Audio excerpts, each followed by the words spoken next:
warahmatullahi wabarakatuh. Selamat malam dan salam sejahtera Cik Tuan Puan semua. Alhamdulillah pada malam hari ini kita dapat meneruskan sesi kita yang kedua dalam kelas Advanced Self-Healing Psychological Series. Baik, untuk pertemuan kali ini kita akan sama-sama belajar berkenaan dengan latihan Cognitive Distortion Identification. Baik, sebelum itu, sebelum kita memulakan kelas kita pada malam hari ini, untuk modul sudah di-share dan Cik Tuan Puan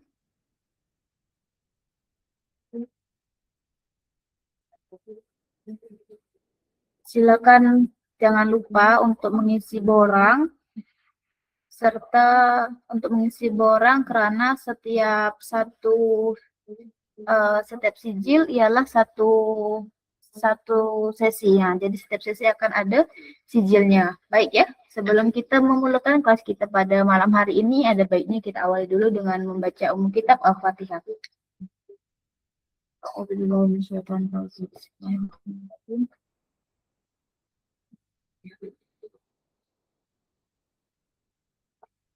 Amin, Allahumma amin. Semoga-moga kita sentiasa diberikan kesihatan dan juga dipermudahkan segala urusan sehingga kita dapat menjalankan aktiviti sehari-hari dengan baik ya. Cik Tuan Puan, nanti apabila mengisi borang, pastikan email adalah email yang benar dan email yang aktif kerana sijil akan dihantar melalui email Cik Tuan Puan semua yang diberikan masa Cik Tuan Puan mengisi borang kemas kini ya. Okey.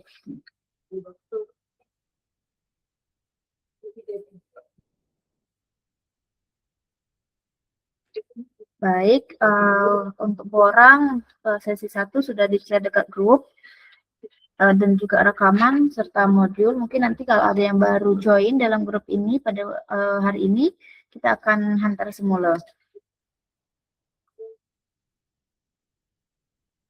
Betul. Biasanya akan dihantar sama ada pagi ke atau petang selepas program itu dijalankan. Macam kemarin malam, lepas tu borang diberikan pada selepasnya macam tu. Tuan Puan silakan isi dengan nama yang sesuai dan juga nama dan juga email yang betul ya. Baik,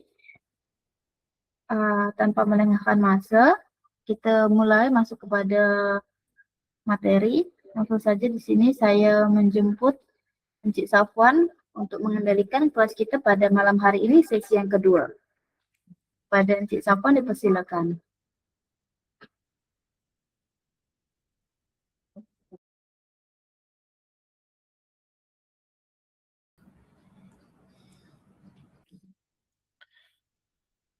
Baik, Assalamualaikum warahmatullahi wabarakatuh. Salam sejahtera, selamat malam. Bismillahirrahmanirrahim.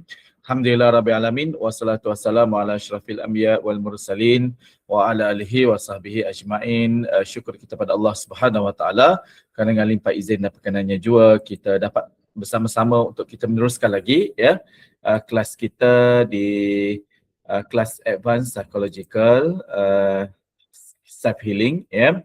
Dan kita berada di sesi yang kedua pada malam hari ini insya-Allah. Baik. Terima kasih pada Cik Chika dan juga rakan-rakan sekalian yang dapat bersama ya pada malam hari ini. Dan pada malam hari ini topiknya atau teknik yang kita nak pelajari adalah teknik latihan Cognitive Distortion Identification ya. So kita mengidentifikasikan tentang cognitive distortion. Okey, baik.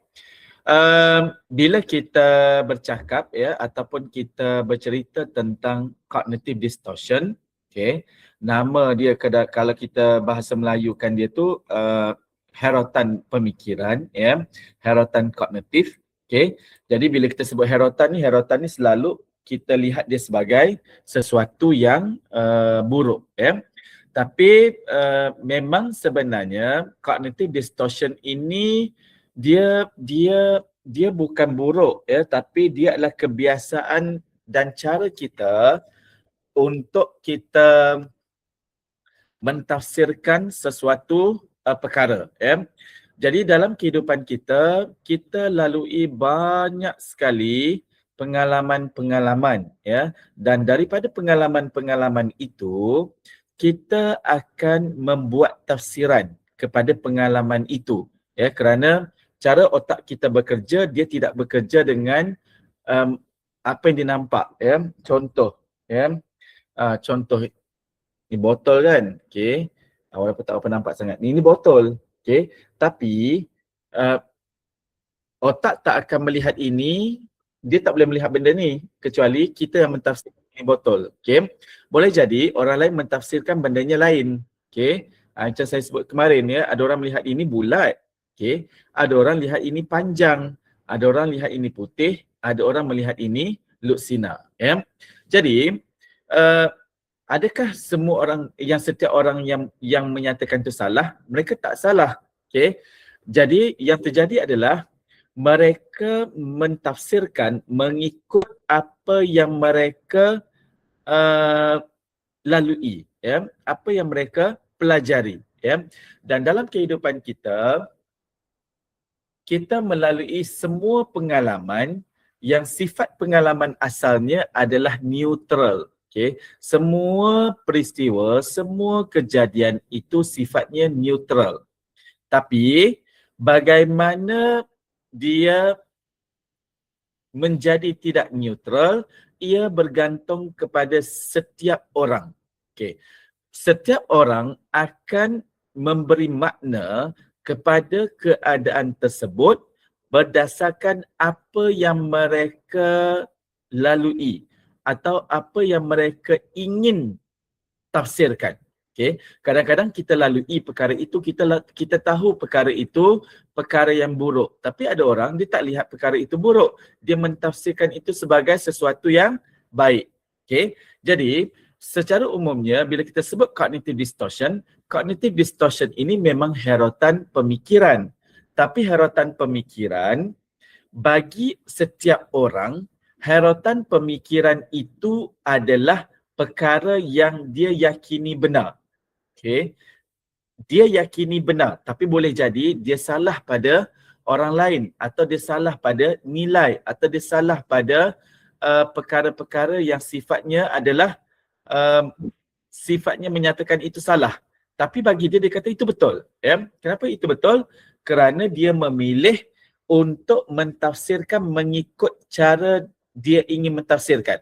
Jadi bila kita sebut cognitive distortion, kita semua kita ni, ya, cara kita memberi makna kepada suatu kejadian ialah atas apa yang kita ingin beri makna. Okay. Walaupun pada ketika-ketika yang lain maknanya berubah. Contoh, ya, saya bagi contoh. Contohnya hujan. Okay. Hujan, apabila kita panas sangat hari itu, bila hujan turun, kita akan kata itu suatu kebaikan. Oh, rahmat Tuhan telah turun kan. Enjoynya sekali, bahagianya hujan turun. Ya. Tapi pada hari yang lain, ketika kita dah bersiap-siap pakai baju yang cantik, ya, dan kita mau keluar rumah dan ternyata hujan yang sangat lebat, so kita mengatakan hujan itu tak bagus. Okay. Jadi sebenarnya hujan ni bagus atau tidak? Soalan dia, bagus atau tidak kan? Tapi kerana kita ingin mentafsir mengikut apa yang kita ingin tafsir pada ketika itu. Okay. Jadi tafsiran kita itu boleh jadi tafsiran kita itu benar untuk kita, tapi mungkin pada orang lain tidak. Ya. Jadi dalam memahami ini, di sinilah pentingnya untuk kita memahami bahawa cognitive distortion bukanlah sesuatu yang buruk. Okay. Cuma ketika kita menggunakan cognitive distortion pada keadaan yang tidak sesuai, cognitive distortion boleh membawa risiko, ya, boleh memberikan kesan-kesan yang buruk. Okay, kerana kita tidak mentafsirkan mengikut kesesuaian keadaan tersebut. Contoh macam ni. Satu orang klien bila datang bertemu dengan kita, dia menyatakan bahawa dia sedih. Dia sedih sebab dia dibuli. Okey, bila dia dibuli 2 minggu yang lalu. Okey. Dia dibuli dan dipukul 2 minggu yang lalu. Okey. Kemudian dia datang pada kita hari ini, dia bercerita bahawa saya sedihlah, saya merasa saya ni buruk, saya ni lemah, saya ni tak bagus kan. Kenapa? Saya dibuli. Bila anda dibuli? 2 minggu yang lalu. Okey. Dia dibuli 2 minggu yang lalu. Ketika dia dibuli 2 minggu yang lalu, dia boleh ada pemikiran yang menyatakan bahawa saya dibuli dan saya merasa sedih. It's okay. Okay. Tetapi ketika hari ini dia datang bertemu kita setelah 2 minggu, dia masih sedih. Dia masih sedih sedangkan kejadian buli itu tidak ada lagi. Itu satu. Okay. Dan kemudian rasa sedihnya tadi tidak menghilang.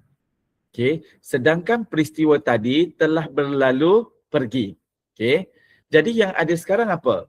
Yang ada sekarang adalah bagaimana dia mentafsirkan setiap harinya adalah hari-hari yang menyedihkan. Sedangkan dia hanya satu hari je hari yang menyedihkan.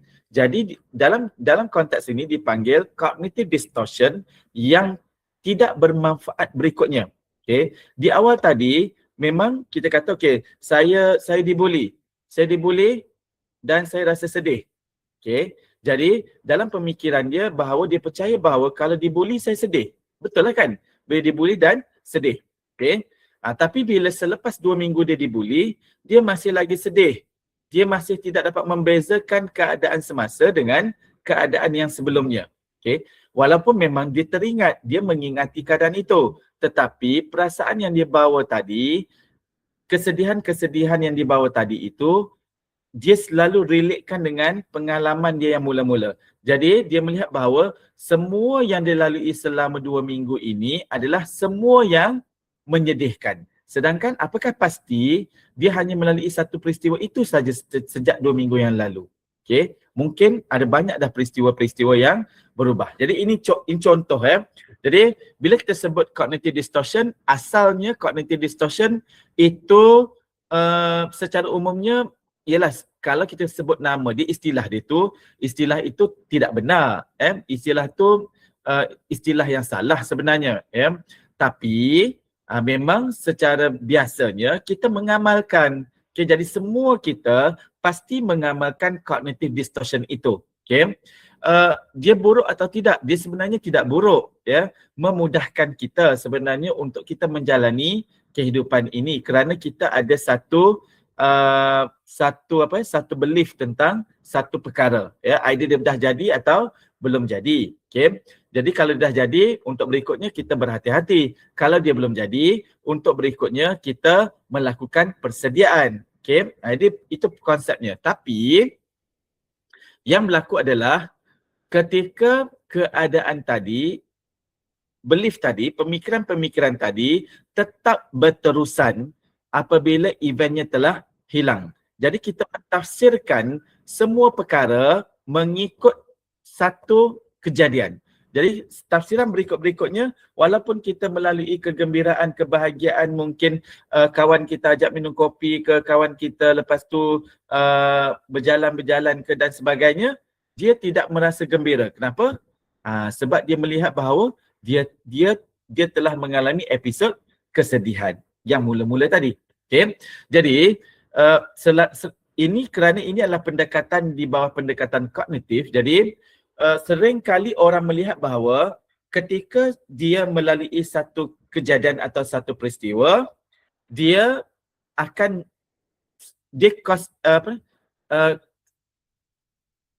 kesan sebab dan kesan. Okay, hukum sebab dan kesan. Ada sebab, ada kesan. Ada sebab dan kesan. Okay. Kenapa anda sedih? Saya dibuli. Okay. Anda dibuli, saya sedih. Okay, selalu ada itu. Okay. Tapi apabila era-era pendekatan kognitif datang, dia kata sebenarnya begitukah? Sebab apabila dia bertanya kepada 10 orang yang berbeza, jawapannya itu berbeza-beza. Okay. Walaupun mungkin 2-3 orang tu mungkin hampir sama, tapi kebanyakannya berbeza. Sedangkan event dia sama.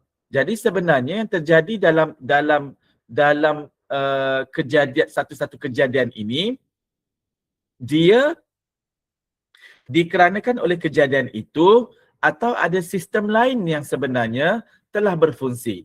Okey, di sinilah dapatan-dapatan orang di bawah pendekatan-pendekatan kognitif, ya, era Ellis, Ehrenberg dan berikut-berikutnya, mereka melihat bahawa sebenarnya yang menjadi punca masalah bukanlah peristiwa, tetapi bagaimana seseorang mentafsirkan peristiwa tersebut. Yang nantinya tafsiran itu akan menyatakan apa? Okay, peristiwa ini jadi masalah atau tidak? Okay, ada orang dia melihat hujan yang sama pada waktu yang sama, dalam keadaan yang sama, mungkin sama, tapi dia melihat hujan segarnya dapat tidur. Okay, hujan habislah baju tak kering. Okay, yang lain pula hujan pula, hari-hari hujan. Tak adakah hari tak hujan? Okay, jadi pada peristiwa yang sama tapi ditafsir emosi orang berbeza-beza. Ya, kesan-kesan emosi atau kesan-kesan perlakuan itu berbeza-beza. Jadi apa yang membezakan? Yang membezakan adalah cara seseorang mentafsirkan. Jadi di sini kalau rakan-rakan pelajari teori-teori kognitif kan, kalau CBT itu nanti rakan-rakan akan pelajari berkaitan dengan automatic thoughts, ya. Bagaimana automatic thoughts itu ada pada semua orang dan akhirnya automatic thoughts itu yang dikumpulkan menjadi tema-tema yang besar, dan akhir tema-tema ini akan mengembang menjadi cognitive distortion. Cognitive distortion yang diulang akhirnya akan menguatkan sistem kepercayaan, belief system, ya. Sama juga kalau kita dalam siapa yang mempelajari RBT kan, okay, cognitive distortion itu akan menghasilkan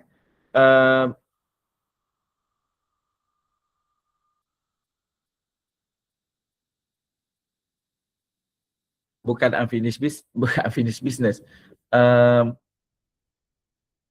kepercayaan, irrational belief, ya, menghasilkan irrational belief, ya. So irrational belief itu lebih kuat, okay. Hampir sama, dia pendekatan dia sama, cuma dalam cognitive distortion ini kebanyakannya adalah datang daripada aliran-aliran CBT, ya, cognitive behavioral therapy. Kita akan jumpa dekat situ perbincangan cognitive distortion.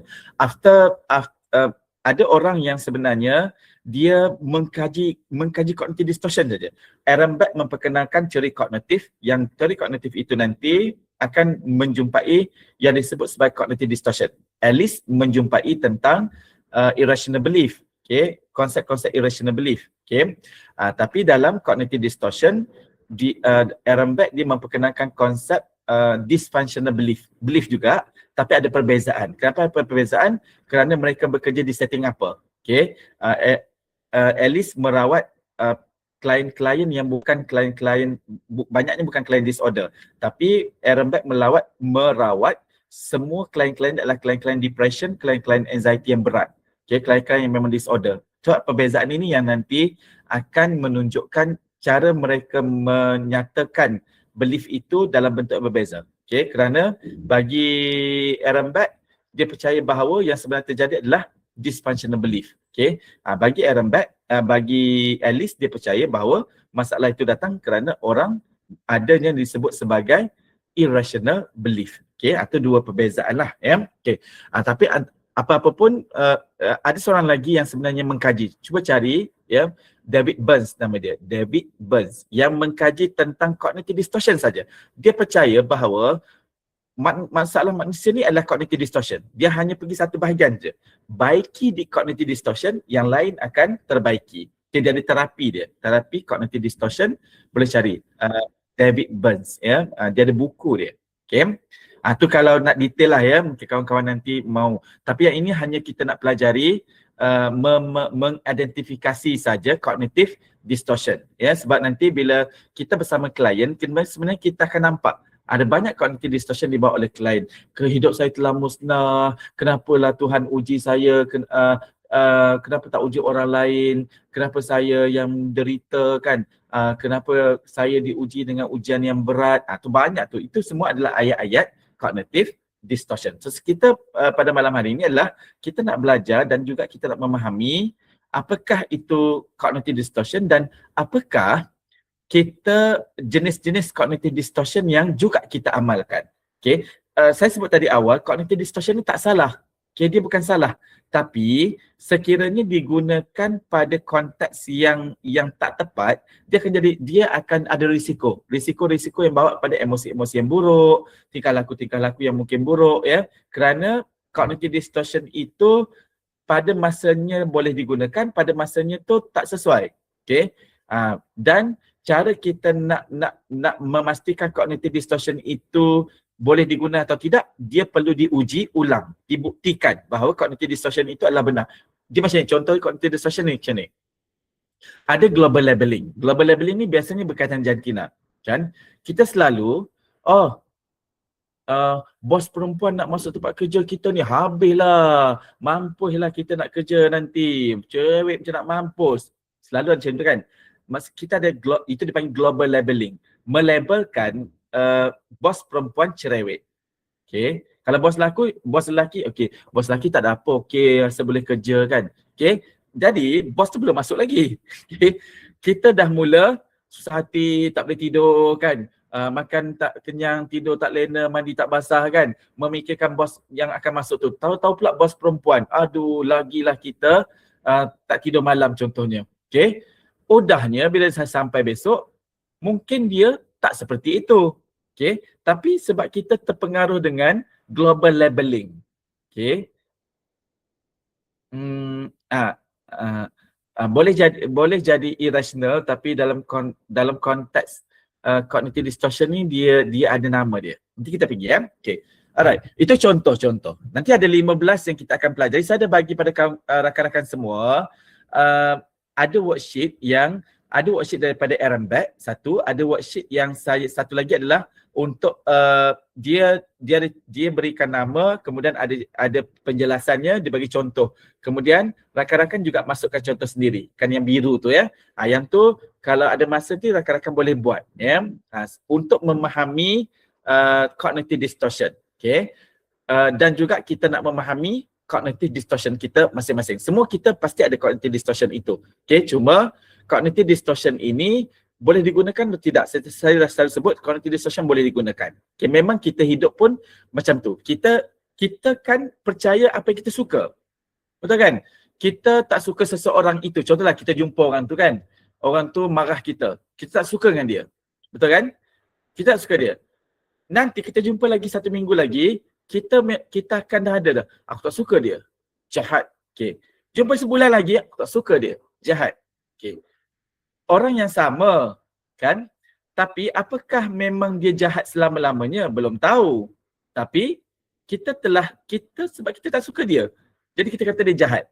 Kalau orang yang kita suka, contohlah kan, tapi tak kat sini mungkin kita dah dewasa-dewasa ni jarang lah kan. Kalau anak muda kan, anak muda kalau dia bercinta, kalau bercinta itulah yang terbaik kan, itulah yang paling bagus, itulah yang paling membahagiakan, dialah satu-satunya yang terbaik.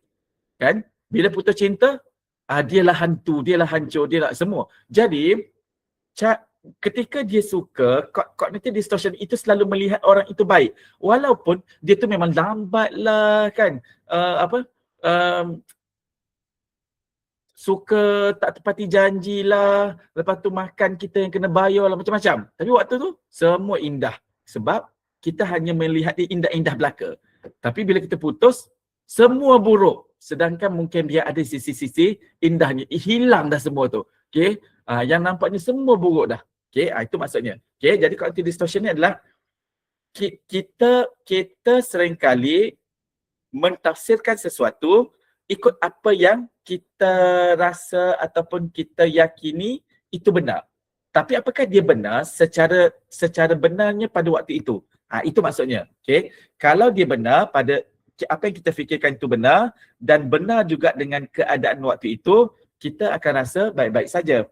Okay. Tapi kalau apa yang kita fikirkan itu bagi kita benar, tapi secara konteksnya adalah salah, itu ada risiko-risiko yang nanti akan menjadi konflik. Itu maksudnya ya. Okay.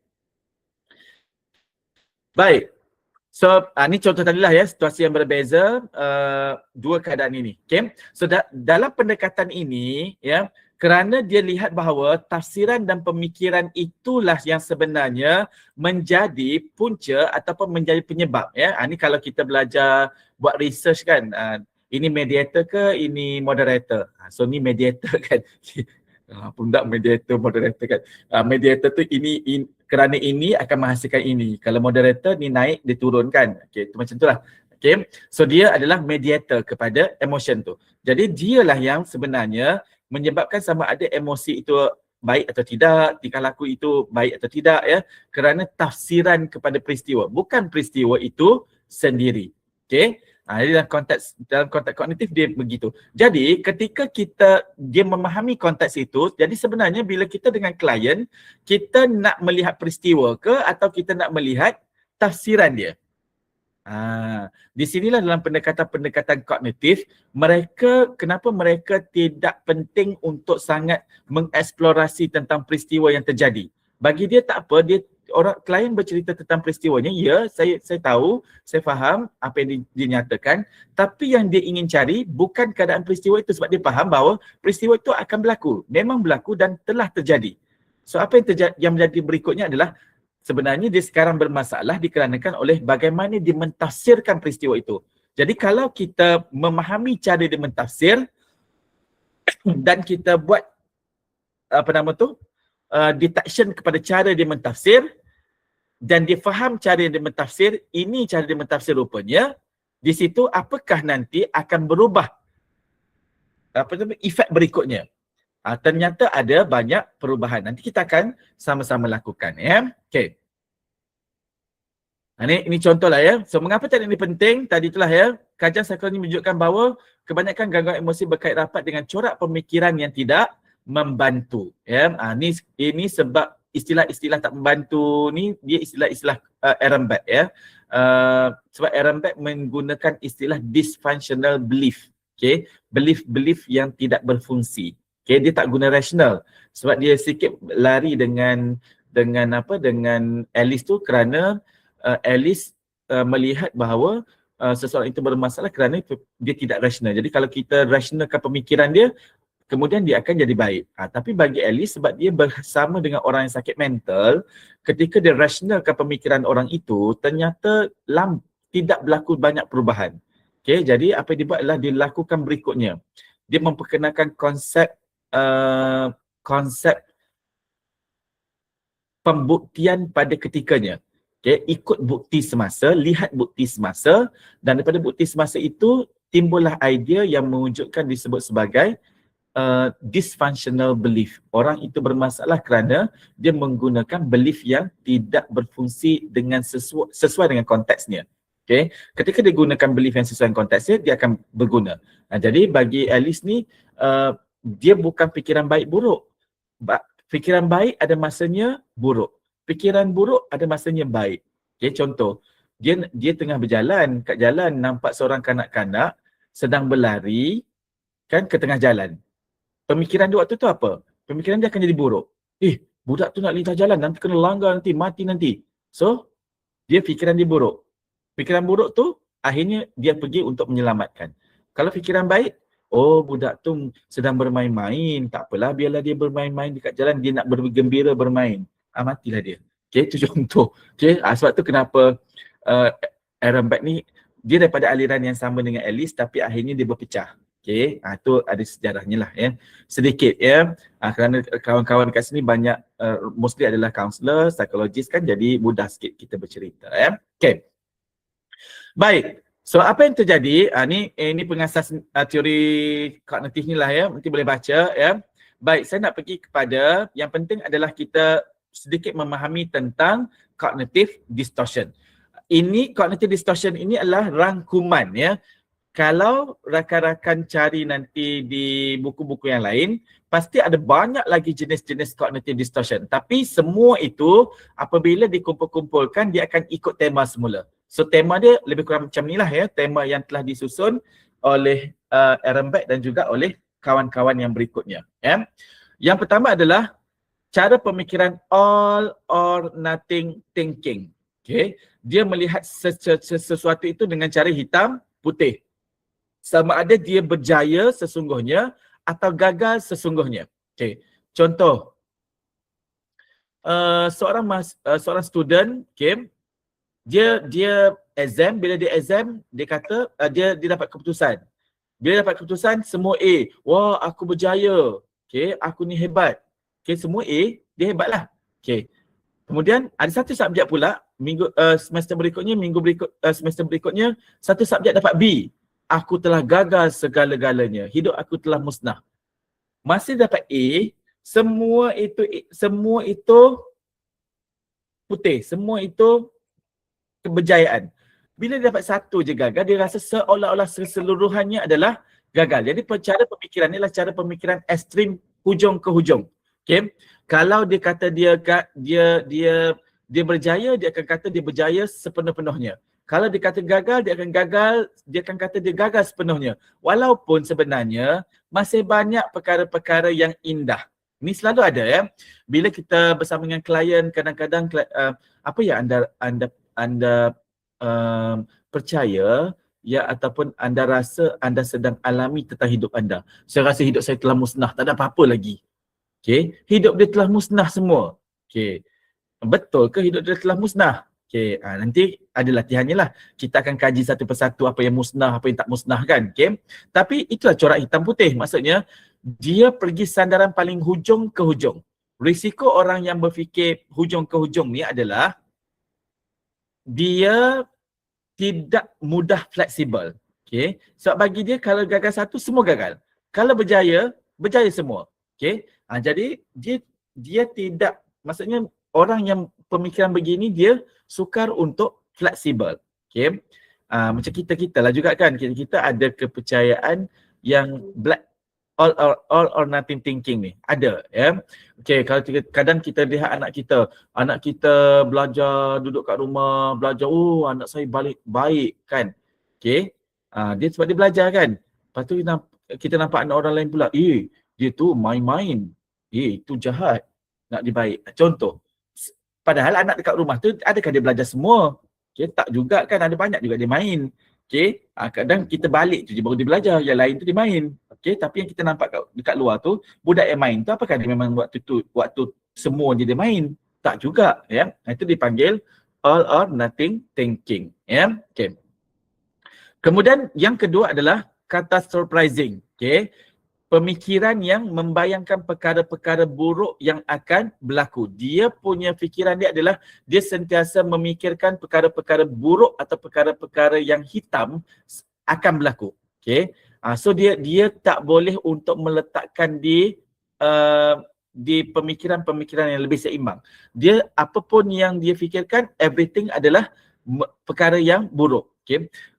Saya tahu saya boleh buat, tapi kalau saya buat nanti saya mesti gagal. Itu kan selalu ada kan. Okay. Kawan-kawan kita pun ada kan. Okay. Saya kadang-kadang orang pergi terapi kan. Saya tahu, saya yakin saya boleh buat ni. Saya yakin saya boleh buat ni. Okay. Silakan anda lakukan. Dia datang lagi. Oh, tak boleh lah, tak boleh. Kemarin saya rasa saya macam boleh buat, tapi bila saya balik kan, saya fikir-fikir balik, tak boleh lah. Kalau tak jadi macam mana? Malulah saya. Kalau tak jadi nanti orang edit lagi saya lebih buruk. Okay, kalau tak jadi nanti semua keluarga akan malukan saya, biarkan saya tinggal begitu je. Okay. Itu pemikiran catastrophizing. Kita pun ada kan sebenarnya, tapi tak apa. Tulis sekarang. Kejap lagi kita buat tugasannya ya. So kita cuba analisis. Okay. Cara kita berfikir itu dia tak salah. Okay. Cuma kita kena tengok apakah konteks semasa yang kita gunakan. Apakah itu benar atau dia memberikan mudarat pada kita ya. Kemudian yang ketiga adalah mind reading. Okay. Menganggap tahu apa yang orang fikir. Tu mengata akulah tu. Kan? Okay. Orang tu tengah bercakap, memanglah orang tu tengah bercakap, tapi betul ke orang tu mengata dia? Tak tahu lagi. Okay. Tapi kita ni seolah-olah kita dah tahu dah apa dia cakap kan. Bos panggil aku lah, habis lah ni, nak marah lah ni kan. Okay.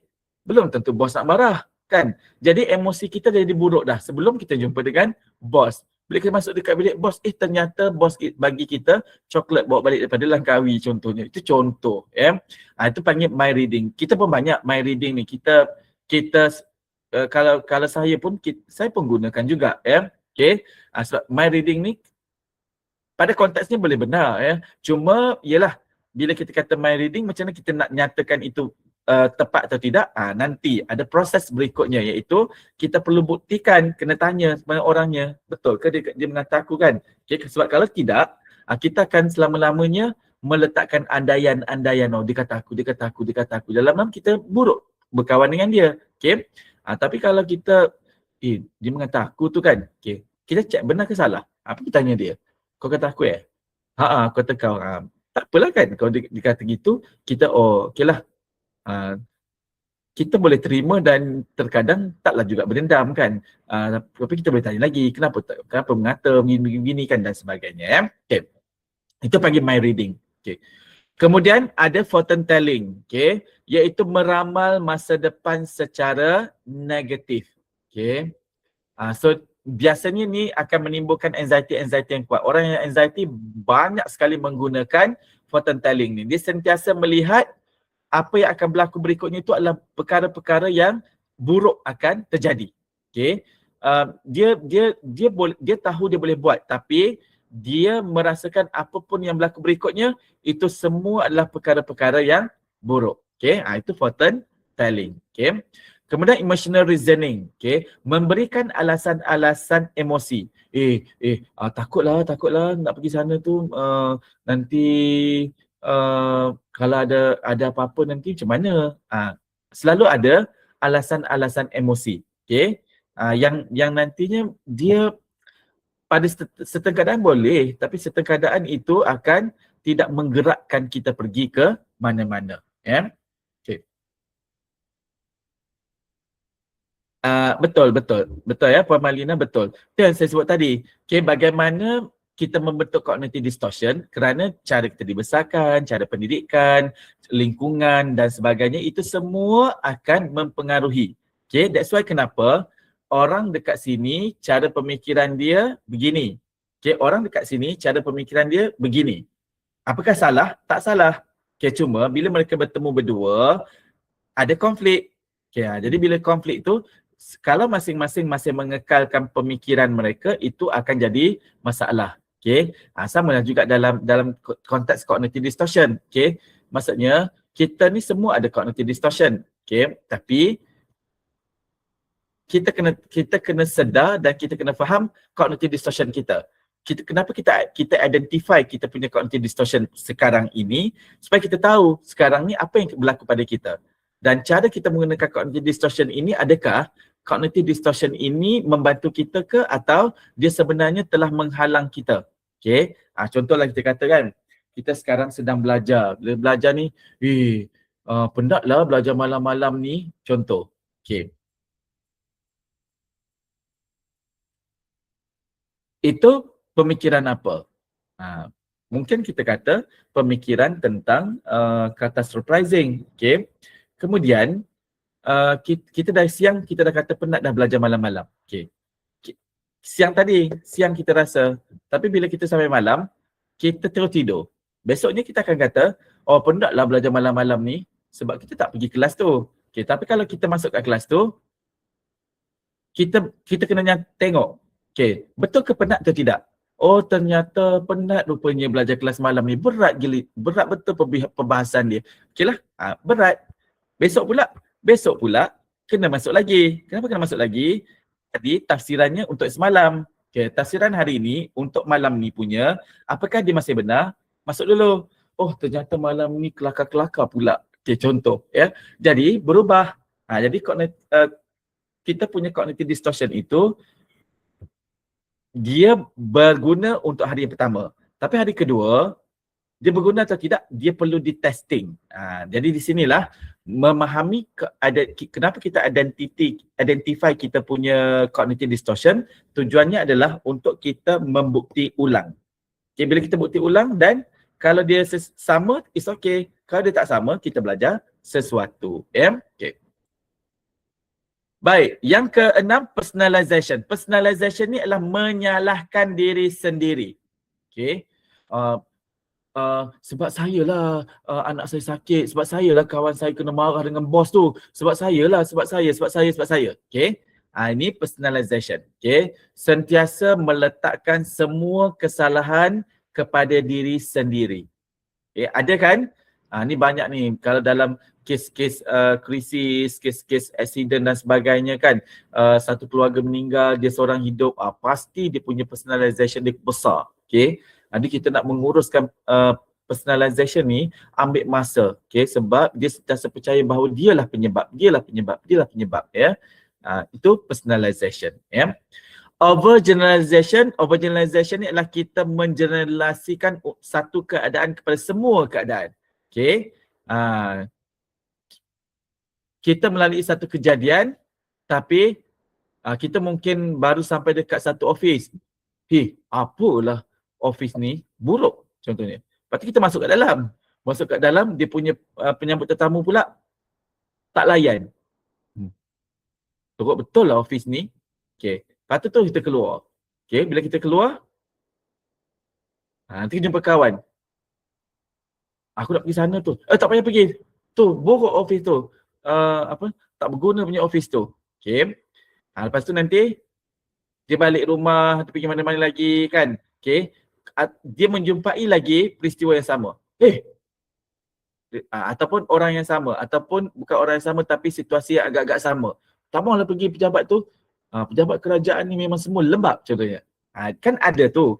Okay. Dia hanya satu peristiwa tapi dia pergi generalkan untuk semua sekali. Okay. Keadaannya. Okay. So tu panggil overgeneralisasi. Yeah.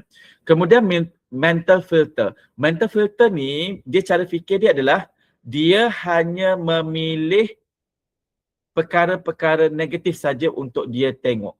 Okay. Jangan kawan dengan dia tu. Dia jahat tu. Ni budak baru ni. Tak boleh ni. Tak pandai semua budak baru ni. Okay. Dia hanya lihat yang buruk. Itu dipanggil pemikiran mental filter. Dia hanya filter yang buruk-buruk saja. Okay, mental filter ni satu je ya. Aliran pemikiran dia adalah dia sentiasa memikirkan yang buruk-buruk saja. Okay. Discounting positif. Okay, discounting positif pula dia macam mental filter, dia menyedari tentang positif.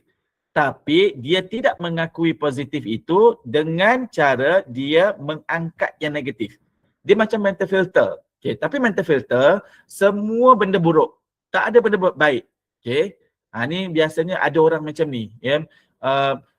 Normally kalau kita nak jumpa orang ni, orang-orang depressed. Orang depression memang kuat dia punya mental filter dia yang buruk. Okay. Tapi ada satu lagi adalah dipanggil discounting positif. Okay. Saya tahu saya boleh buat. Tapi kan kalau saya tak berjaya macam mana?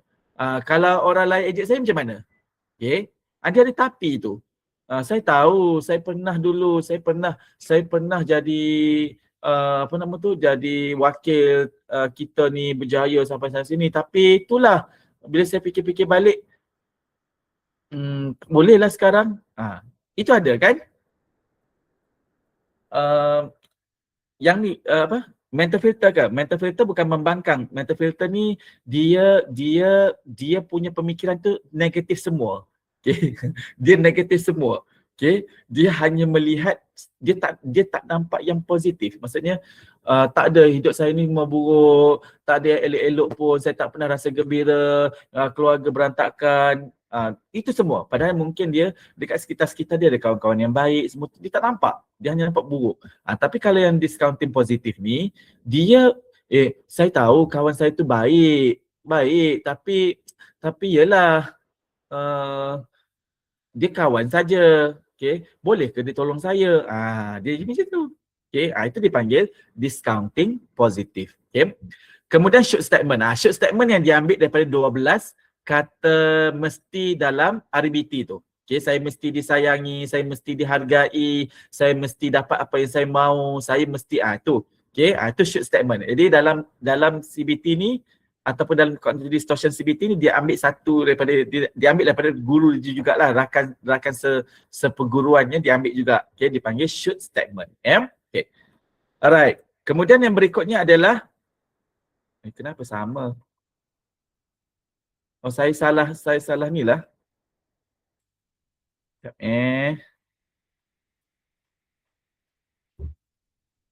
Nanti saya betulkan balik nota ni, saya bagi kembali Saya cari yang ke-6. Yang ke ni.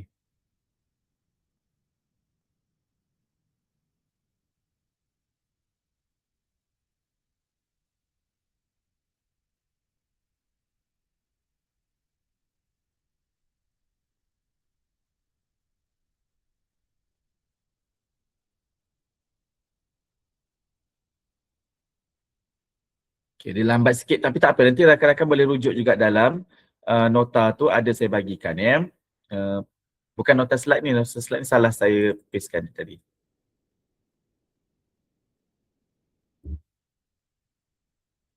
Okay, yang ke-11 tu labeling. Okay, labeling ni adalah menyatakan. Okay, saya bodoh kan, saya tak bagus, okay, saya tak baik, okay, saya tak boleh, so labeling. Labeling ni dia ada, labeling tu semua yang dipanggil label-label lah kan, bodoh, bongok kan. Okay.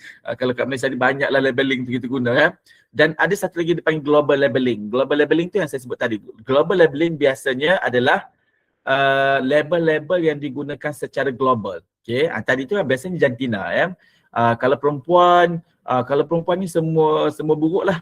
Kalau lelaki semua okey. Kan ada macam tu kan. Okay. Siapa bawa kereta ni? Kiri kanan, signal tak bagi, perempuan lah ni. Kan selalu gitu kan. Okay. Tapi apakah benda tu betul? Tak semestinya betul. Itu keadaan dia.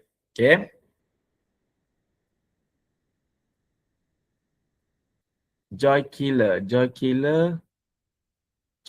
tu apa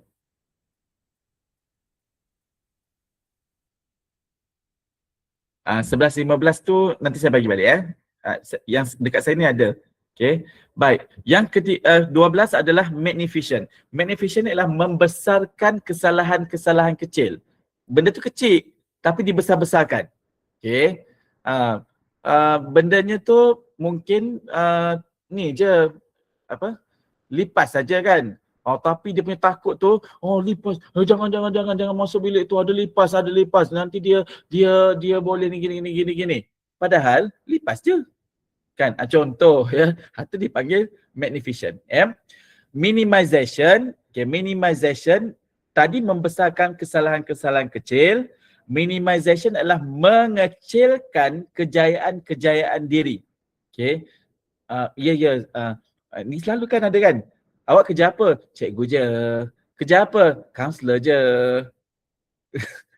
Ayat tu kan kalau didengar macam kita mengecil-ngecilkan kita punya. Padahal kaunselor tu besar tak kerja dia? Besar. Kan? Tak semua orang jadi kaunselor kan. Dan tak semua orang kerja kaunseling ni dia bukan untuk satu orang saja. Siapa pun dia boleh untuk membantu kan. Okay.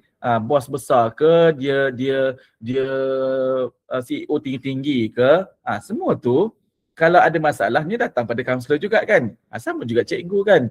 Tak ada doktor, tak ada itu, tak ada ini kalau tidak ada guru. Tapi kita cikgu je. Kadang-kadang kita yang sebenarnya mengecil-ngecilkan. Okay. Itu istilah kita je kan, takut dapat belagak tu istilah kita, tapi sebenarnya secara tidak langsung macam tu lah lebih kurang kan. Okay. Ni musim durian dia juga musim durian. Okay. Satu orang tak makan durian, semua orang tak boleh makan durian. Okay. Sebab dia tak boleh makan durian. Itu juga satu hal Okay. Kemudian jumping to conclusion. 14 adalah jumping to conclusion. Membuat kesimpulan-kesimpulan tanpa adanya bukti. Okay. Kalau ada bukti tak ada masalah Tapi kadang kita menggunakan bukti lama. Juga jump into conclusion. Contohlah kita katakan, kita memang pernah ada masalah dengan orang tu dulu. Okay, lepas beberapa tahun kita ternampak, si jahat tu datang lagi. Tapi betul ke dia dah jahat? Kita nampak dia pakai songkok kan, dia pakai baju Melayu kan, dia jahat ke tak? Tapi kita selalu mengatakan dia jahat. Okay.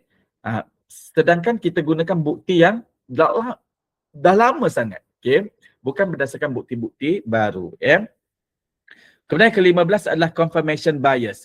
Hanya mencari bukti yang menyokong kepercayaan negatif. Ada orang kan, dia kerja dia adalah dia tahu orang tu buat baik, tapi dia tak nak tengok yang orang buat baik tu. Dia akan cari benda-benda salah orang tu. Okay. Ni kan biasa biasa kita, contohlah, ni contoh ya, tak ada kena-mengena orang lain. Kita jadi bos kan. Ni staff dah hantar dah paper kan. Dia dah hantar paper. Apa paper macam ni dia buangnya. Okay. Adakah semua dalam paper tu buruk? Apakah dalam semua paper tu memang tak betul? Tak juga kan. Tapi apa dia buat? Semua buruk. Dia buang tu sampah. Orang tu punya penat-penat buat kerja. Lepas tu orang tu pula satu hal lagi, dia pula tak bertanya pula. Okay.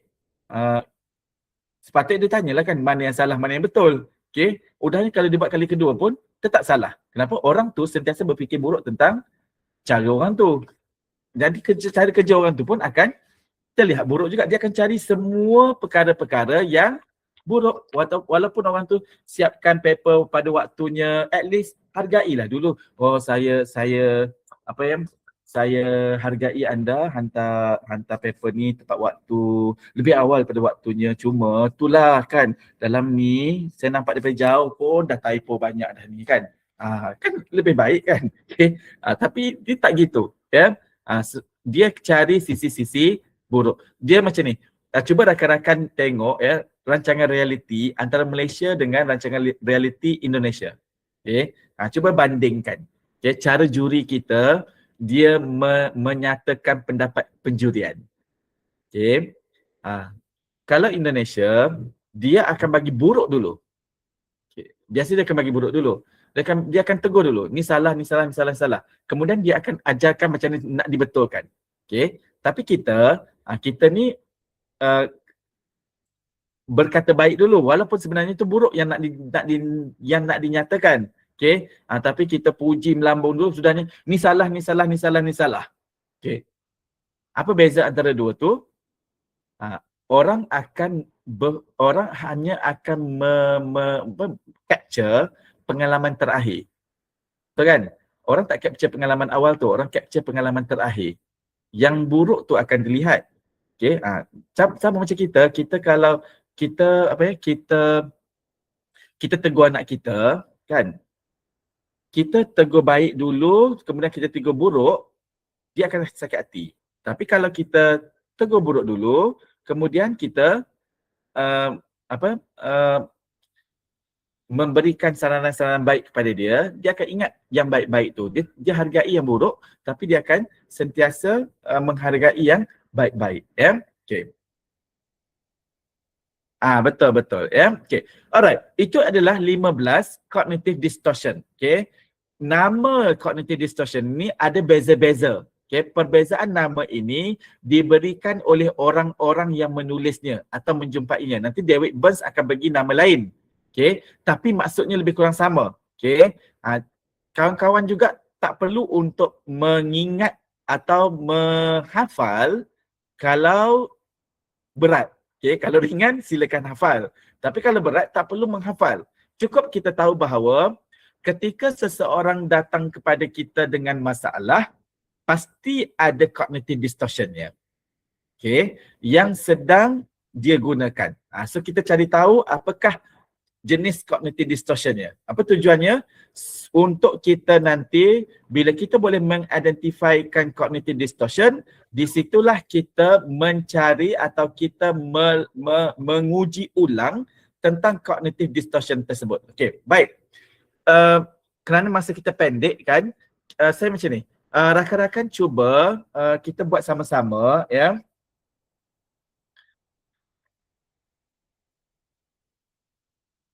Okay.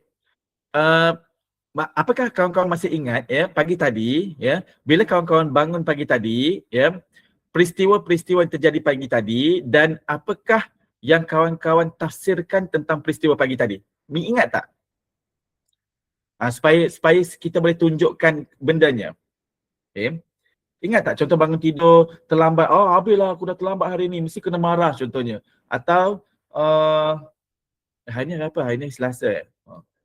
Kalau Johor cuti kan semalam. Okay. Untung orang Johor ya. Okay.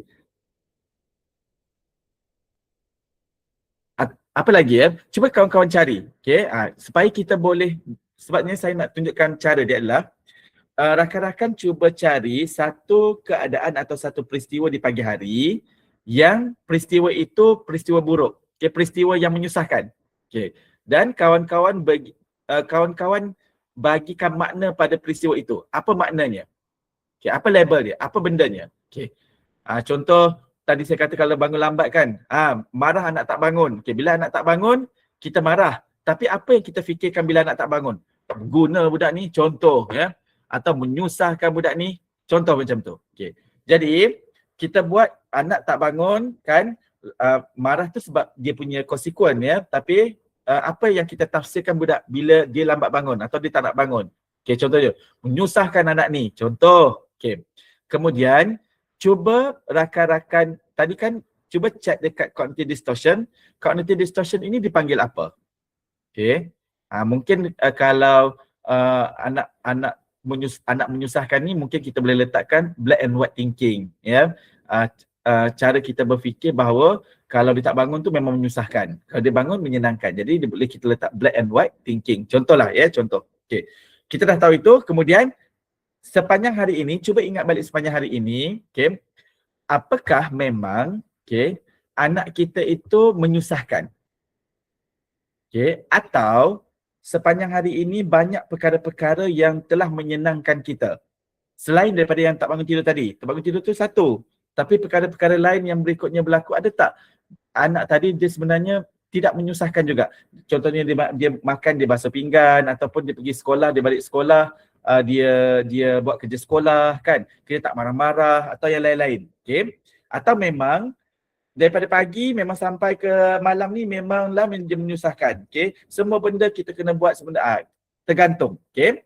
Jadi apa yang berlaku adalah, yang saya sebut tadi tu adalah, cuba kita cek yang pagi tadi, kemudian apa yang berlaku, kemudian apa tafsiran kita. Kita cek sepanjang hari ini apakah tafsiran kita itu benar atau tafsiran kita itu sebenarnya ada separuh benar atau separuh salah atau salah semua. Okay. Itu dipanggil evidence. Okay. Apakah bukti yang sebenarnya yang sedang terjadi? Okay. Dapat tak?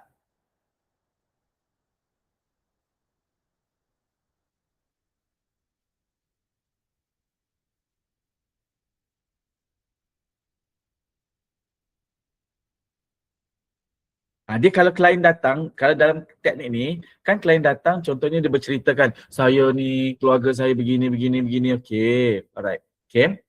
Kalau gunakan model ini, dia tidak explore masalah, ya. Dia tak akan tanya, mak awak kenapa, bapa awak kenapa, tak. Okay, tapi dia kata, soalan dia akan, okay, saya faham ya, anda mengalami banyak sekali ya masalah-masalah dengan keluarga, ya.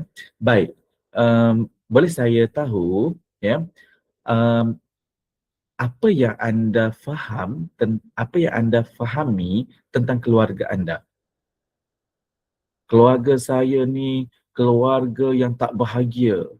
Okey, anda percaya keluarga yang tidak bahagia. Okey, itu dia punya labeling dia. So labeling tu kita check lah nanti, identify lah dekat mana keluarga tak bahagia tu. Okey. Kalau kita mahu, tapi tak perlu situ pun tak apa. Cuma kita tahu je, dia telah menyatakan bahawa keluarga dia tidak bahagia. Okey. Apakah benar keluarga dia tidak bahagia? Jadi, nanti kan cara kita buat kita nak cari evidence dia, biasanya kita guna teori A, teori B. Teori A adalah apa yang menunjukkan keluarga anda tak bahagia. Kita listkan. Ibu bapa bergaduh, tak memahami, tak bagi uang, asyik marah, paksa begini, kita boleh. Okay. Selain daripada ciri tak bahagia ni, apakah keluarga anda juga menunjukkan ciri-ciri yang bahagia? Ada tak perkara-perkara yang anda rasa dalam keluarga itu ada kebahagiaannya? Kalau ada, adalah. Okay. Kalau tak ada, okay, it's okay. Maksudnya bukti yang menunjukkan bahawa memang untuk sementara ini dia datang daripada keluarga yang tidak bahagia. Okay. So next kita nak buat apa? Okay, sekarang anda lihat bahawa semua keadaan-keadaan inilah menunjukkan anda duduk dalam keluarga yang tidak bahagia. So sekarang apa yang anda ingin lakukan? Dia ada action dia. Okay, kerana dia memahami bahawa cognitive distortion dia adalah benar dengan apa yang berlaku. Tapi terkadang banyak orang akan melihat pula di sudut sebelah. Tapi ni kalau kita gunakan model CBT, biasanya dia tak sampai situ. Okay, dia akan ada lagi prosesnya. Kita tak akan explore, nanti kita akan suruh klien tu buat kerja rumah. Okay, kerja rumah tu ada tugas-tugas dia lah. Tapi untuk latihan ini, kita nak bawa dia untuk melihat bahawa ada tak bukti yang menyokong? Ada tak bukti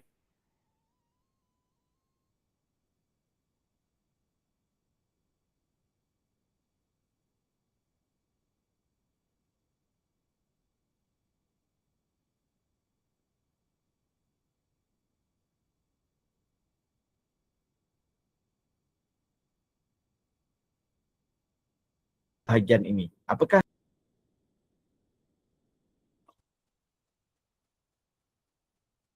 tanda-tanda habis waktu? Dia tak ada tanda kat sini, cuma tiba-tiba dia hilang line dia.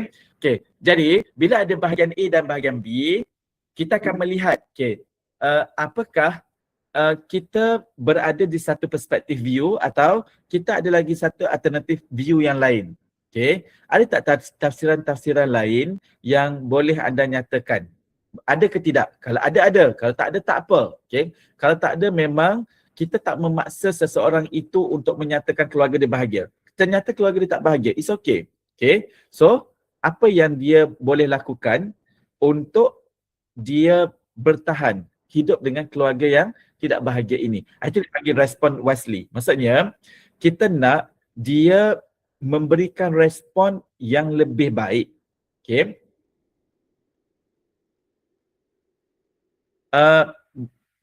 Dia tafsiran yang lain, betul tafsiran yang lain, tapi tafsiran yang lain itu mesti bersandarkan buktinya. Dia buktikan dulu, lihat keluarga saya tak bahagia begini-begini. Ada tak sisi-sisi keluarga anda bahagia? Saya tak nampak lah. Alright, tak apa. Sementara ni apa yang anda lihat adalah keluarga anda tak bahagia. Ni banyak ciri-cirinya kan. Selain daripada itu, kalaulah anda boleh diam sebentar, tarik nafas kan, kemudian anda semakin relax sedikit dan setelah itu saya bertanya, sekiranya anda melihat sisi-sisi lain di keluarga anda selain daripada ketidakbahagiaan. Ada sisi-sisi lain, sisi-sisi yang indah dekat keluarga tu. Yang simple-simple, contohnya makan bersama ataupun melakukan aktiviti bersama. Ada masanya mungkin ahli keluarga bawa makanan pulang, contoh. Jadi kita createkan itu supaya nampak ada tak? Kalau ada, kalau ada adalah, kalau tak ada tak apa. Kalau tak ada, kita still berada pada tugas yang sebelah sini. Kerana tak ada alternative view. Jadi kalau tak ada alternative view, respon dia kita nak wisely juga. Kita kata anda dah lihat bahawa ternyata hidup anda memang tidak bahagia. Banyak sekali dan anda hidup dalam keluarga yang tak bahagia ini. So sekarang apa yang anda ingin lakukan? Anda ada dua pilihan je. Apa pilihannya? Pilihannya adalah anda tetap untuk berada di keluarga ini atau anda kena keluar daripada keluarga ini. Nanti adalah perbincangan berikutnya. Bukanlah keluar tu kita suruh keluar, tak. Tapi nanti dibincangkan apa baiknya, apa buruknya, apa risikonya, semua-semua. Kalau tinggal pula apa baiknya, apa buruknya, apa risikonya, everything kan dikaji semua dan akhirnya keputusan apa yang harus terpilih.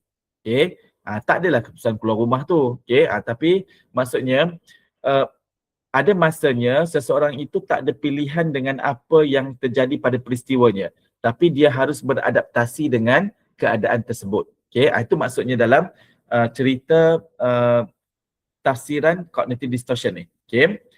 Baik.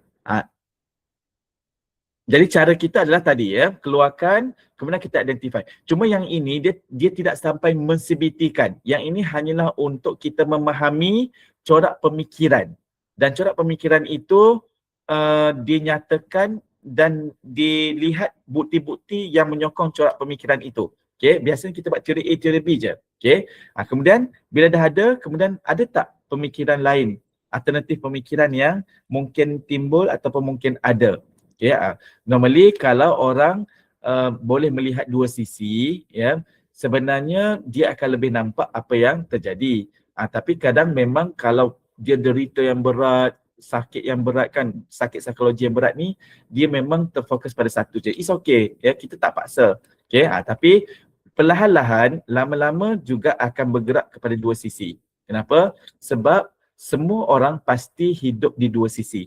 Tapi kenapa dia hanya berada pada sebelah sisi? Di awal-awal kerana sakitnya ataupun kerana tekanan-tekanan emosi yang dalam, itu sukar untuk dia menjumpai. Tapi nanti ada latihan-latihannya, perlahan-lahan dilakukan, lama-lama kita akan melihat. Sebab dia tujuan cognitive distortion adalah bila orang menyedari tentang cognitive distortion, tujuannya adalah untuk setiap perkara berikutnya yang akan berlaku adalah dia berada pada titik neutral.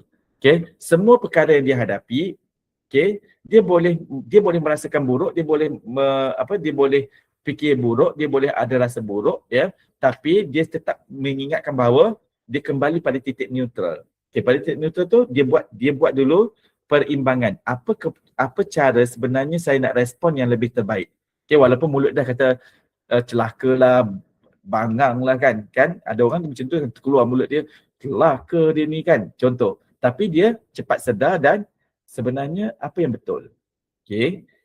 Dia tadi tu dia ada automatic thoughts, tapi sepatutnya tafsiran apa yang lebih baik. Sebab akhirnya yang nak diperbaiki adalah diri kan. Maksudnya diri kita sendiri yang hilang, bukan hilang, tapi kita boleh mengontrol rasa sakit tadi. Okay. Supaya kita kan tenang-tenang saja, tapi tiba-tiba kita sakit hati. Kita kembali semula untuk rasa tenang kembali. Okay, itu maksudnya, itulah tujuan kita melatih dalam memahami cognitive distortion. Boleh digunakan dalam RBT, tak ada masalah, boleh, ya, sebab konsepnya sama je. Cuma dalam RBT, pengkhususan RBT tu dia cara dia merubah. Cara merubah adalah dengan dia gunakan ayat-ayat yang lebih rasional. Berikutnya kan, ringankan ayat-ayat tersebut, ya. So ayat yang tadi 12 tu terlalu berat, diringankan. Okay, saya mesti, tapi kalau boleh tukarkan saya boleh, saya akan. Jadi itu akan ringankan. Okay. Ni konsep RBT lah, ya. A, B, C, D, E, F ni konsep RBT. RBT kalau dalam RBT panggil disputation. Kalau dalam CBT dia tak panggil dispute, dia panggil evidence. Okay, get evidence. Okay, dispute jugalah sebenarnya, ya. Tapi evidence, kalau tak ada evidence dia tak bergerak. Sebab dalam CBT ni dia beza pendekatan dengan RBT, sebab kerana RBT kalaupun dia kata tak ada, kita akan bantu dia untuk merubah ayat dan mencari makna yang lebih rasional. Dalam CBT, ketika dia tak jumpa, sesi stop. Okay, sesi stop tu maksudnya dia kena buat tugasan dulu. Diberikan tugasan untuk mencari bukti-bukti. Okay, buktinya nanti adalah jadual aktiviti harian ke, emosi harian ke, adalah jadual dibagi dekat klien tu, ya. Dan nanti datang balik seminggu ke 2 minggu kemudian, bawa dengan tugas tu dan lihat apakah hasil baru yang ada. So CBT ni dia cognitive distortion tapi based on evidence. Okay, itu perbezaan dua tu je. Tapi konsep perjalanan dia hampir sama. Sebab tu kalau tengok bacaan-bacaan atau penulisan, bila disebut CBT dan RBT tu seringkali dikombinasikan, ya. Sebab root dia sama. Mereka adalah root kognitif, ya. Okay. Alright, ada soalan lain daripada kawan-kawan? Nanti yang saya ada bagi yang biru tu ya, ada biru yang daripada Aaron Beck, ada biru yang satu lagi tu untuk rakan-rakan latih diri, okey, untuk memahami tentang cognitive distortion. Okey, nanti boleh dibuat latihan tersebut ya untuk kita memahirkan diri. Tapi konsepnya begitu. Maksudnya semakin kita menyedari cognitive distortion kita, itu akan membawa kita untuk mengontrol semula emotion kita. Kan dia self regulation kan. Kita nak tak nak, kita tetap akan ada cognitive distortion yang tadi yang buruk-buruk tu sebab pengalaman-pengalaman hidup kita kan. Tapi sekarang tujuannya adalah untuk melatih semula, melatih dan menyedari. So menyedari dan kita melatih untuk menyatakan bahawa ini boleh ke tak boleh. Okay, sesuai ke tak sesuai. Okay, kalau sesuai tak apa. Kalau tak sesuai dengan konteks atau keadaan pada ketika itu, so apa yang lebih sesuai untuk kita gunakan. Okay, boleh jadi di waktu masa akan datang kita kena gunakan lagi. Okay, itu yang disebut sebagai bagaimana cognitive distortion ini kita harus menyedari. Jangan biarkan cognitive distortion menguasai kita.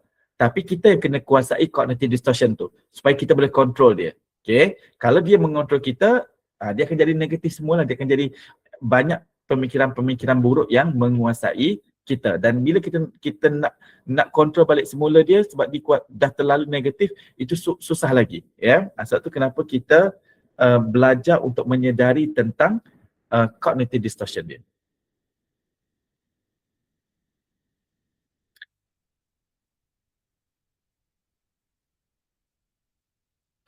Kalau keluarga tak bahagia tu, kita buat macam ni. Yang ni dia rentetan ya, sebab yang tadi tu just tahu cognitive distortion saja. Tapi kalau memang kita nak buat bentuknya membantu, biasanya gini. Okay, katakanlah dia kata keluarga dia tak bahagia. Okay, keluarga tak bahagia, apa pernyataan untuk keluarga tak bahagia dia? Dia akan keluarkan semua keluarga tak bahagia ni kan. Okay, ni ciri-ciri begini. Kalau memang kita nampak jelas pada dia, maksudnya memang keluarga dia tak bahagia. Okay, tapi kalau dia datang, dia senyum-senyum, ketawa-ketawa kan, tapi dia kata keluarga tak, yang ni jadi sanksi pada kita. Okay, tapi kalau memang datang, nampaklah ada luka-luka sikit kan, lepas tu nampaklah dia tu comot-comot kan, tak terurus kan, jadi kita boleh lihat bahawa oh ni keluarga dia memang kenyataannya keluarga tak bahagia. Kita tanya dia, okay, hari ni atau semalam kan atau 2 hari lepas, apa yang berlaku kepada anda? Okay, saya dipukul gini-gini, okay, so kita faham kat situ. Okay, now buktinya dah ada. Maksudnya cognitive distortion dia ada, betul, dan dia juga dia punya fakta pun adalah benar. So tindakan berikutnya adalah, baik, sekarang apa yang berlaku adalah sekarang anda sedang mengalaminya. Dan apa yang anda percaya tadi tentang keluarga anda tidak bahagia, ternyata itu adalah perkara yang sedang terjadi kepada anda. Okay, sekarang pilihan yang anda ingin lakukan, apakah yang anda sedang fikir untuk lakukan untuk anda boleh anda boleh menikmati walaupun sakit tapi menikmati bahagianya. Apa yang anda ingin lakukan? Apa yang anda ingin buat? So kita pergi pada proses perancangan dia. Okay. Kat perancangan dia baru kita keluarkan. Dia nak betulkan mak dia ke, dia nak baiki ke, nak bawa mak dia pergi counselling ke, apa-apalah, tulis je semua. Kemudian kita bincang satu persatu. Okay. Mana satu yang sebenarnya boleh untuk dilakukan. Sebab kadang-kadang orang berfikir banyak tapi dia tak boleh buat. Sebab semua-semua tu adalah perancangan-perancangan di waktu dia tidak rasional. Okay. Jadi bila dituliskan di semua tu, kita cari yang paling ringan untuk dilaksanakan dulu. Okay, maksudnya kita tahu bahawa akhirnya dia terpaksa hidup dalam keluarga itu. Okay, keluarga itu memang tak bahagia. Okay, dia kalaupun dia pernah buat sesuatu, katalah apa usaha-usaha yang dia dah lakukan, contoh kan, dia pernah buat gini-gini, okay, semua tak berlaku. Okay, adakah usaha yang ingin dilakukan? Okay, mungkin ada. Okay, tapi apakah yang nak dilakukan berikut-berikut ni boleh membantu dia untuk mengurangkan? Kalau boleh, boleh diteruskan. Kalau tidak, so bagaimana sebenarnya dia boleh lakukan? Yang penting adalah dia still kena hidup dekat dalam keluarga itu. Tapi dia tidak terkesan ataupun dia minimum lah. Maksudnya dia kena hidup kat keluarga tu kerana keluarga tu tak boleh dibuang. Kan? Kenyataan tak boleh dibuang. Okay? Kerana dia tak ada kuasa untuk membuang tu semua. Tapi kita kena cari bagaimana cara dia ingin beradaptasi dengan keadaan tersebut. Dia macam kita lah, kita kalau tempat kerja toksik contohnya, kita tak ada pilihan untuk berhenti kerja. Okay, kerana gaji, mungkin hutang dan sebagainya. Jadi akhirnya, bagaimana kita nak bertahan bekerja di situ.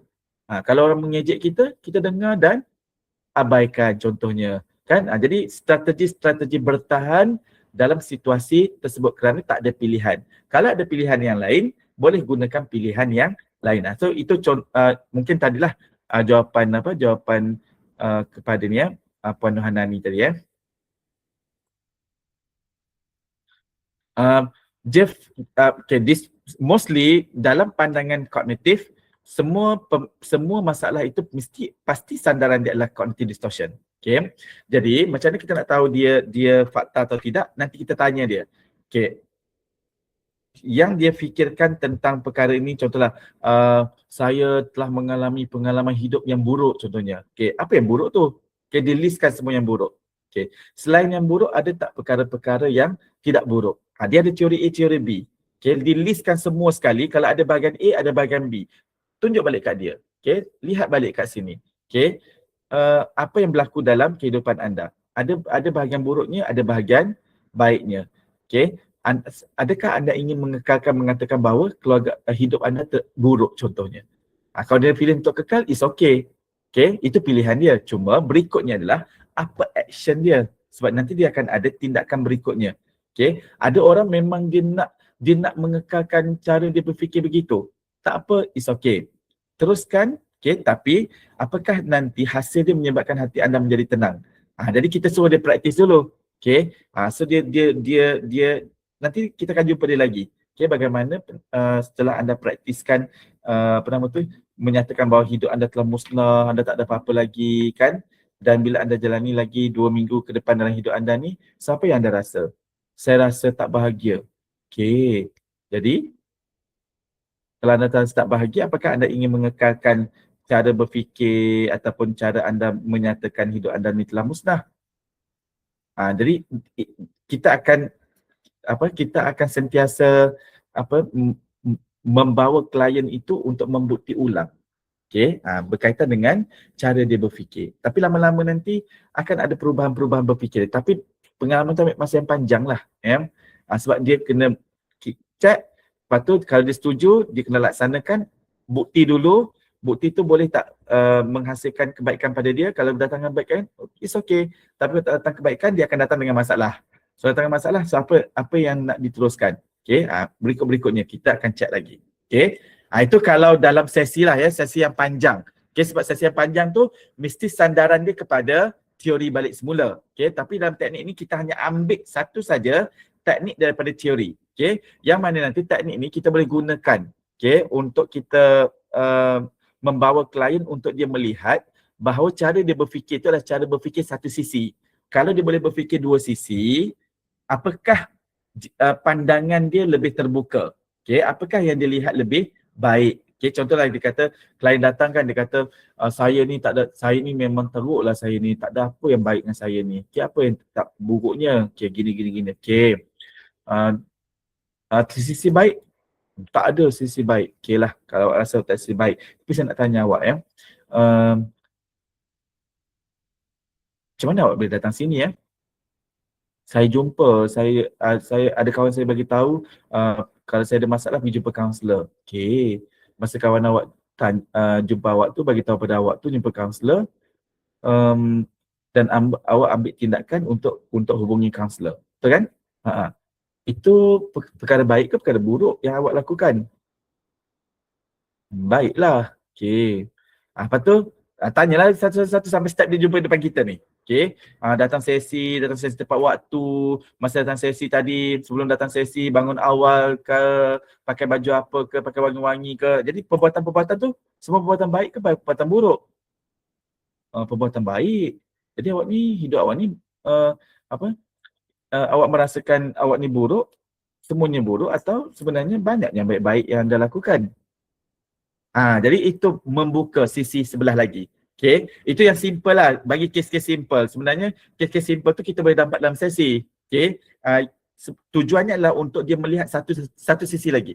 Dalam latihan cognitive distortion ni sebenarnya adalah membawa klien untuk melihat, klien hanya lihat satu sisi, tapi kita nak bawa dia cari satu sisi yang lain. Okay, cuma satu sisi yang lain itu, kalau dia tentang perkara-perkara luar yang jauh, yang tu kita kena bagi dia latihan kerja rumah. Tapi kalau memang di dalam sesi kita tu kita boleh cari perkara-perkara dekat, itu akan sangat membuka fikiran dia. Ya, jadi fikiran dia tak terlalu berat untuk melihat satu sisi saja. Okay, bahawa semua orang pasti ada dua sisi keadaan dia. Cuma kitalah yang meringankan sisi tersebut. Ya, okay. Baik, kita dah 10.15. Okay, ada soalan lain daripada kawan-kawan?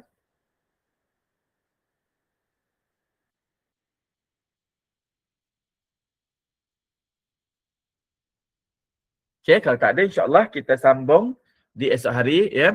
Bagi kawan-kawan yang belum mengisi, yang belum mengisi borang maklumat kemaskini maklumat diri, pastikan mengisi. Nanti saya akan minta admin untuk blast sekali lagi. Ya. Rakan-rakan isikan dulu sebab borang tu nanti kita akan gunakan untuk generate rakan-rakan punya isi jail. Ya. Nanti dalam grup ada ya. Nanti dalam grup sekejap lagi kita blast balik semula ya, supaya nanti kawan-kawan boleh boleh boleh mengisi panggal jadi. Okay, boleh isi ya. Pastikan mengisi sebab saya dekat sistem saya nampak baru 112. Rakan-rakan kat sini ada 140 ke 150. Maksudnya masih ramai lagi. So pastikan isi borang tu sebab nanti bila kita generate sekali aja. Senang ya. Di hari Khamis nanti insyaAllah kawan-kawan akan dapat sijil untuk pertemuan 1, 2, 3, 4. Okay, nanti dapat tu boleh upload lah, yang mana kaunselor berdaftar nanti upload ke sistem terus supaya sijil tu terus diakui. Okay, mudah lah ya, terus dapat.